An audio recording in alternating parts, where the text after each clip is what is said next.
भी आपने सोचा आज इस 70 साल के इतिहास में आपकी कोई भी फसल, मैं इस मंडी में आया, मैंने ये देखा कि हरियाणा के मैं नांगल चौधरी के मंडी में जा रहा हूं, बहुत अच्छी मंडी होगी, वो व्यापारी होंगे, और जब देखने को मिला तो 2 दुकानें मिली, वो भी काकड़े की दुकान।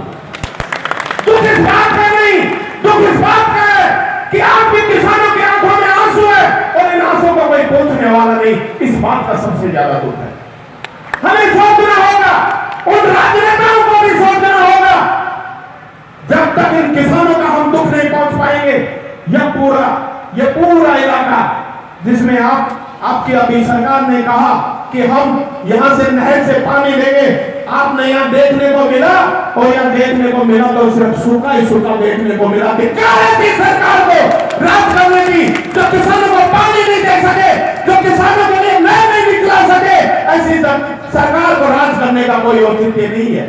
मैं कहना चाहता हूं किसान भाइयों, अगर आज आप लोग गेहूं पैदा करते हो तो ये सरकार ने माना है कि 2700 रुपए क्विंटल उस गेहूं के दाम होने चाहिए, लेकिन आपको दाम क्या मिलता है? सिर्फ 1700 रुपए, 1600 रुपए, और जब आप बेचने जाता हो वो भी कोई खरीदने वाला नहीं।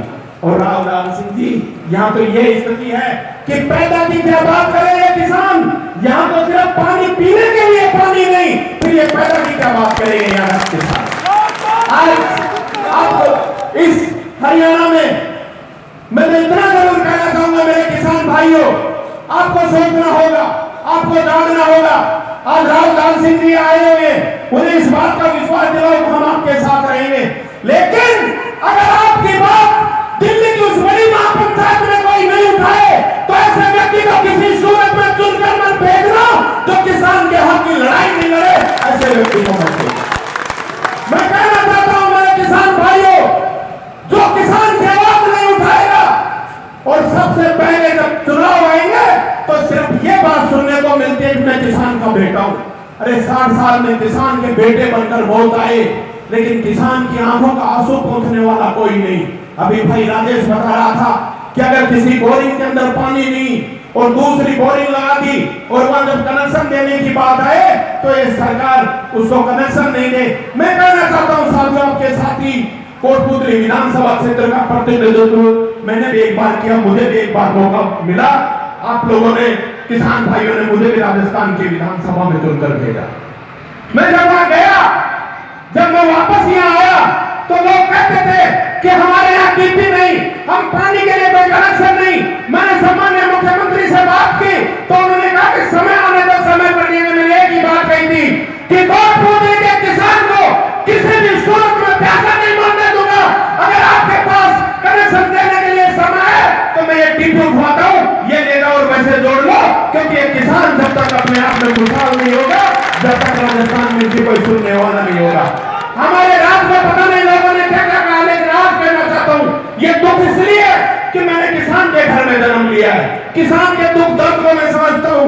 मैं कहना चाहता हूँ साथियों, मैं बताना चाहूंगा कि जब आज हमारा एक ऐसा भी समय था मेरे किसान भाइयों, जब किसान के घर में 10-10, 15-15 परिवार के लड़के हुआ करते थे, और जब उनको नौकरियों के लिए जाते तो उसका पिता हाथ पकड़ लिया करता था और ये कहता कि बेटा तू बैठ जा, तुझे नौकरी करने की जरूरत नहीं, तुझे खेती कर और आए हुए रिश्तेदारों का सम्मान कर। जैसे राव सिंह जी आए, उनका मान सम्मान करना और ये खेती बाड़ी कर लेना।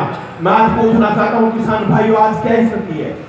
अगर 4th क्लास की नौकरी भी किसी को मिलती है तो वो किसान जो अपने आप में मूंछों के दाव देकर और रोमांच भाग के निकला करता था, वो किसान राव सिंह जी के जाकर पैर पड़े, मेरे बेटे को 4th क्लास की नौकरी लगा दो, ये जमींदारा नहीं कर सकता, क्योंकि जमींदार के अंदर कुछ बचता ही नहीं, वो रिश्वत देने के लिए भी तैयार है। मैं कहना चाहता हूँ इस आजादी के इतने बड़े क्रांति के बाद भी हर किसी न किसी की आवाज लोगों ने उठाई, लेकिन हिंदुस्तान में 80% किसान होने के बावजूद भी हमारे देश के उन नेताओं ने सिर्फ किसानों की बात नहीं सुनी, हर किसी की बात सुने, लेकिन किसान की बात सुनने वाला कोई नहीं है। हमें जानना होगा आने वाले समय के लिए। आज राव सिंह जी आए हैं और आपको ये विश्वास दिलाने आए हैं कि अगर इनकी सरकार बनी तो यहाँ नहर भी आएगी और जब भी आप बिजली का कनेक्शन मांगोगे हर सूरत में आपको कनेक्शन मिलेगा। ये विश्वास आपको दिलाकर जाएंगे और इनको आप ये विश्वास दिलाओ कि हर शक्ति के साथ जिस प्रकार से आप लोग यहाँ आए हो उसी शक्ति के साथ आप खड़े रहेंगे। मतलब किसान भाइयों, हर जगह जहां कहीं भी गया, मैं एक बात जरूर कहना चाहता हूं, आज आप लोगों के बीच में भी कहना चाहूंगा कि बुलबुल के पंखों में कभी बात नहीं रहते, बुलबुल के पंखों में कभी बात नहीं रहते। जिनको आदत पड़ गई सर झुकाने की, उनके सर पर कभी ताज नहीं रहते। अगर आप लोगों ने सिर्फ सहना सीखा है, अरे आप तो वो किसान हो जो धरती माता का सीना चीर कर अनाज पैदा करते हो, इस देश की सुरक्षा की गारंटी लेते हो। मैं पूछना चाहता हूं मेरे भाइयों, आज किसान चाहता क्या है? आज हर किसी से बात करो, कोई डॉक्टर बनना चाहता है, कोई इंजीनियर बनना चाहता है, कोई राजनेता बनना चाहता है, लेकिन कोई किसान बनना नहीं चाहता। क्यों नहीं बनना चाहते? और सबसे पहले आप डॉक्टर, इंजीनियर, राजनेता बनोगे, इसके लिए एनर्जी कहां से आएगी? एनर्जी कौन देता है? एनर्जी मिलती है हमें खाने से, और ये खाना कौन लाता है? ये किसान पैदा करता है। अगर हम किसान को उसका हक नहीं दे सकते, उसको सम्मान नहीं दे सकते, तो धिक्कार है फिर हमें किसान कहला देगा। हमें हर सूरत में किसान की लड़ाई लड़नी होगी और सच्ची भावनाओं के साथ लड़नी होगी। इस मंच पर खड़े होकर लड़ने की आवश्यकता नहीं। हमें उस बड़ी महापंचायत में, अगर आप राहुल गांधी सिंह जी को हरियाणा की बड़ी महापंचायत में भेजते हो, तो इनका कर्तव्य है कि ये आपके लिए वो लड़ाई लड़े और उसके लिए मांग उठाए, ताकि मेरे किसानों के चेहरे पे भी मुस्कान आ सके, मेरे किसान भी खुशहाली मना सके। आप चारों तरफ जहां भी जाते हैं, सिर्फ हर लोग अपने अपने लोग एसी में बैठे होते हैं, और जब सर्दी में जब आप रात को भी कभी नहर आ जाती है, तो एक किसान रात को भी उस ठंड के अंदर खड़ा रहता है। मैं कहना चाहता हूं साथियों, जब -3 डिग्री तापमान होता है, तब भी खेत में किसान खड़ा होता है। क्यों खड़ा होता है वो? क्या उसको ठंड नहीं लगती? ठंड उस किसान को भी लगती है, लेकिन जब वो अपने घर की तरफ देखता है, तो उसको जवान अपनी बेटियां और जवान बेटे और जो कॉलेज में पढ़ने वाले बेटों के फीस की चिंता होती है, और जो घर में बेटियां बैठी हैं उनके शादी की चिंता होती है, इसलिए वो खेत में लगा रहता है, और फिर वो उसी को अपना आसरा बनाकर और फिर पानी देता रहता है। फिर भी अगर हम लोग उसका वाजिब दाम नहीं दिला सके, तो किस काम की ये राजनीति और किस काम का उस बड़ी महापंचायत में जाकर बैठना हमारा, ये सब व्यर्थ है। मैं आप लोगों ने जो प्यार और सम्मान इस नांगल चौधरी की धरती पर आकर देखने को मिला, मैं तो अपने आप में बड़ा सौभाग्यशाली मानता हूं कि आप लोगों ने इतने प्यार से और इतनी संख्या में यहाँ आए, आप लोगों को देखने का मौका मिला। मेरे किसान भाइयों, आज अभी पिछले समय में मैं जब यहाँ आया तो लोग कहते थे कि हमारे अंदर यहाँ पर नहर आ रही है, लेकिन वो नहर सिर्फ सुनने को मिली। ये आवाज आपको उठानी होगी, भाई राजेश, आपको मेहनत करनी होगी। अगर नहर का पानी ये सरकार आपको नहीं दे, तो यह विश्वास दिलाता हूं, इन किसानों को लेकर खड़े हो जाओ। राजस्थान से रामस्वरूप कसाना आपसे कंधे से कंधा मिला लड़ाई लड़ने के लिए आपको बीच में आ जाएगा। यह विश्वास दिलाने आया, क्योंकि ये सरकार अंधी बहनी और गूंगी सरकार है। इस सरकार में कोई सुनने वाला नहीं। जो लोग बात किया करते थे किसानों की, नौजवानों की, बेरोजगार की, आज वो लोग सिर्फ बात करते हैं पैसे वालों की, बड़े बड़े लोगों की। उनके अलावा इनके पास कोई बात करने के लिए काम नहीं है। 4 साल के कार्यकाल में केंद्र सरकार ने अगर एक भी काम हिंदुस्तान में करके दिखाया हो, तो हम मान ले सिर्फ इन्होंने बोलने की बात है। और हमारे गांव में भी कहावत है, साहब आपको जानना होगा कि जिसकी रास में ढूंढना पड़ा हुए और बोल पड़े तो ढूंढना भी बिक जाए, फिर ढूंढना बोल पड़े, रास पड़ी रह जाएगी।